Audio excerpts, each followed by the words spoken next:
Hi, so I wanted to make a video about questions that you can ask INFPs in order to get to know them better, because INFPs, they have this reputation for being a little bit difficult to know, and around people that we don't know very well,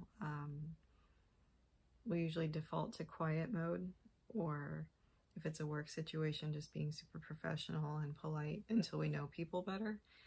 And this isn't a slight against anybody, it's just that INFPs are very private people by nature, and so we don't share a lot of things with very many people. But I think that there are certain questions that you can ask INFPs in order to get them to open up more. So, first question would be, what is your view of human nature? Are people good, bad, or somewhere in the middle? For the most part. And I think that this is actually a good question for the NF types in general, because they're really people focused and they all usually have their own theories about humanity and human nature and all this. But INFPs in particular, one of our favorite pastimes is people watching, and so every INFP, from all of the data that they've gathered from personal experience with SI, they've been cataloging that, and then with their NE and FI, it kind of allows them to expand on that and develop their own theories. So, and they tend to notice things that other people might not, including maybe mundane details about what certain types of people do that other types might not notice. For example, I've spent a lot of time working in retail, and so one of the things I've noticed is that sketchy people, they tend to pull around carts more often than they push them, and then they're always on their phone as well. And also, if you look at what INFP authors write about, regardless of what genre they're writing, at the core of what they're writing about is human nature and relationships. For example, William Shakespeare, that's what his plays are about, is humanity, and George Orwell and George R.R. Martin as well. So regardless of what genre they're trying to deal with, it's about people and their interconnectedness and dynamics. So another question is if you could be any animal, what would it be and why? Because INFPs have probably spent a lot of time fantasizing about this when they were children and as adults as well. This is something we've thought a lot about, and we often, I think, feel more connected with animals as a whole than with people. It's not that we don't like people, it's just that we have this kind of immediate connection and bond with animals. And from the animals that people might answer you with, you can kind of infer what traits they value and what in themselves and maybe what they aspire to be. For example, if they answer a wolf, they're obviously really majestic creatures, and there's the whole lone wolf thing associated with that, which suits INFPs. And it's also important that in a wolf pack they have strong family bonds and bonds with other members of the pack too, which is important for INFPs, even though we are really private people. So another question that I think is just a really interesting question to ask people in general is, what's your earliest childhood memory?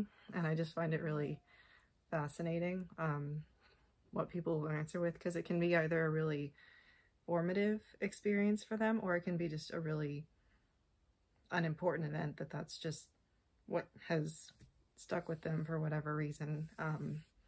And I think if you get people talking about that, that can often lead off in different directions for conversation too.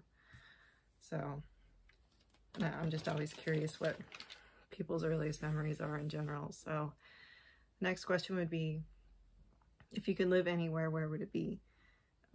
which is kind of a stereotypical question, but for INFPs, it's really important for us to be in an environment where we feel safe and often cozy, and most importantly, that we feel complete freedom to be ourselves.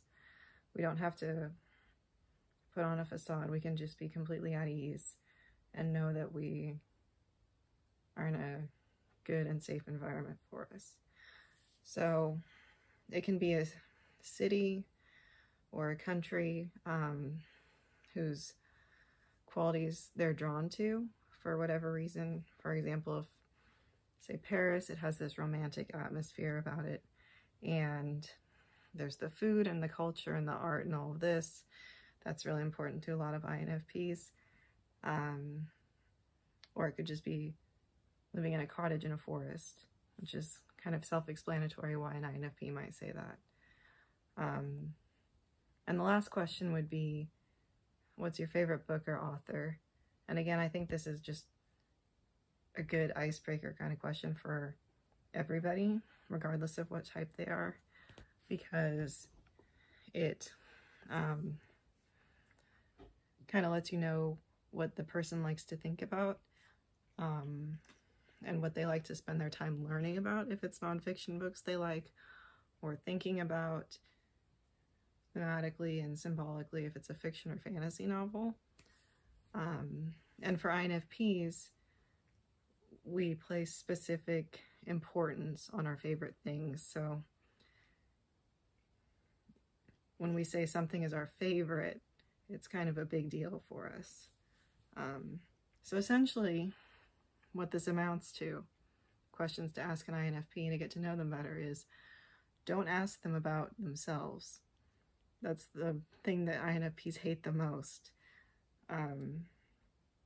It's kind of a torturous experience for us to talk about our life goals, our passions, or anything else with people that we've just met. We don't want to do that because we don't want to share that information because we're private people. Which is why in school, when you would do the thing where, okay, everybody go around the room and say something interesting about yourself. That's absolute torture for INFPs, because we don't want to say something revealing to the whole class that we don't know, but we also don't want to seem boring. So don't ask INFPs about themselves until you know them, because it makes us uncomfortable. Ask us questions about, essentially, what do we like to think about? Or what do we like to observe in others? So thank you for watching. If you have any questions, comments, or concerns, please let me know. Anything else? Have a good day. Bye.